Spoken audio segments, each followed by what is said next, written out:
Okay, so I think, and you've heard tonight, I think the data can show that this was not all about moral values. But I still think it's worth talking about moral values for two reasons. Number one, to a certain extent, it's going to become part of the popular wisdom, whether it's true or not. We've already heard that truth and political reality, right, may not have much to do with each other. So it's going to become part of the political wisdom, and so I think we need to have a coherent response to it, if we can, other than it's not true. Okay. Two, to a certain extent, it is true, not in the way that the conservative Republicans are trying to paint it, but in the more nuanced way that you just heard about tonight from Ken Sherrill in some of his pieces, from really all the folks in terms of the Southern evangelicals, people of faith, the anecdotes that you heard, okay? There is some piece of truth around moral values and how people vote that I think it behooves us to think about. Now, here's what I think we need to worry about, which is why I think it's useful to have a coherent response other than it's not true. I think we do need to worry about some Democrats becoming apprehensive of the seeming equivalence of gay rights, particularly marriage for same-sex couples, with the absence of moral values in the eyes of the electorate. That they're going to be apprehensive about this equivalence and then think that they need to distance themselves from gay rights. Okay, it's more like the Tom Daschle loss. You know, that even though there are many reasons why he lost, the fact that maybe he was a little too liberal on some of the stuff becomes in their brain conjoined with losing in the electorate. And that would be bad. Okay, I can tell you, as someone who's been working in Washington for 20 years, that would be bad. Now, the fact is, and I can also tell you, we can do it in the Q&A, I'm not going to spend time here, that I actually don't think that this election is going to make any difference on the things we've been working on. I mean, before, we had Repubs in both House and Senate, Repubs in the White House, you know. The federal marriage amendment, I do not think is going to go any further. It's not going to get the 2/3. I think ENDA, it's good we spent time this summer having ENDA pushing HRC, which it agreed to do, to not support an ENDA that was not trans-inclusive. You know, even if you had had Kerry in the White House, so long as the House would have stayed Republican, ENDA wasn't going any further. So I think this gives us the time to do what we need to do on a trans-inclusive ENDA. I think hate crimes, we should be not spending so much efforts. But anyway, that's, in terms of actual reality in Washington, I don't think this election changes it dramatically.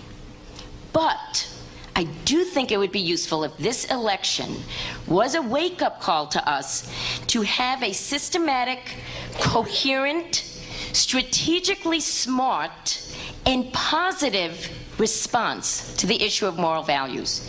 And you will see in that what I will lay out, I think that this strategically smart response requires targeted funding. So I don't think we should be letting go of Washington and LA and New York and really any other place where money can be raised to make change. Not to the exclusion of what Martin talked about, but it's still necessary. Okay, let me say that almost a decade ago, in 1995, I wrote a piece called Devlin Revisited, Sexual Orientation, Morality, and the Law. And in that piece, I deconstructed some of my own testimony in support of the Employment Non-Discrimination Act, a bill that I had worked on. I often say I don't have kids, I have laws, and so ENDA is like, it's been in utero since 1993. A little difference between kids and laws. But, you know, when I testified on behalf of ENDA, I didn't say you should support this bill because gay people are morally equivalent to straight people. Gay sex is morally equivalent to heterosexual sex. I didn't say that. We use the neutral terms of equality.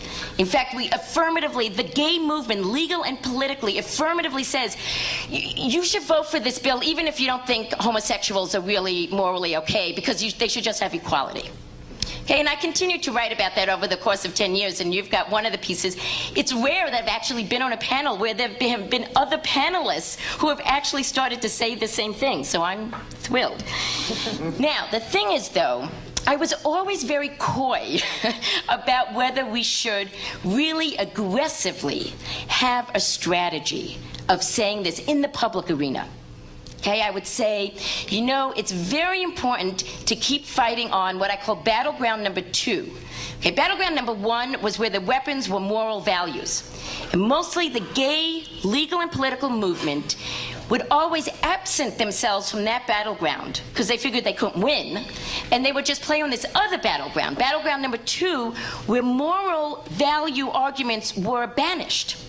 Right? Because that's the liberal view, is that government is not supposed to choose among competing visions of the good and push forward some vision of the good. It's supposed to only have space for pluralistic visions of the good.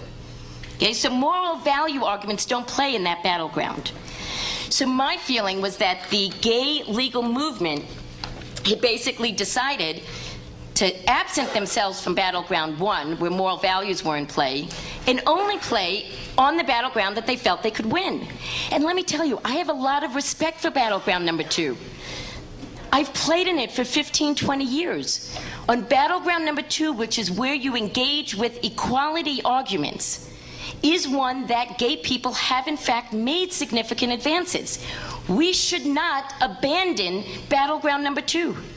We should not abandon our strategic plans in winning on battleground number 2.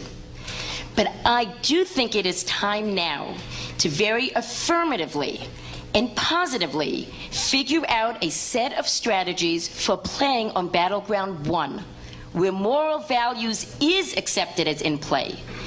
Because I do believe that some of the real skirmishes, the real battles that have to be won on that battleground anyway. And battleground 2 will only get us so far. Okay, so how do I think about that strategic plan? Number 1, it requires a statement that gay sex is morally good. Now, you may think that might be a little crazy to go out there and saying gay sex is good. But think a second. Society definitely believes that heterosexual sex is good, right? Heterosexual sex within a certain framework, marriage. I mean, you can't get more dewy-eyed and romantic in this society about how wonderful that is.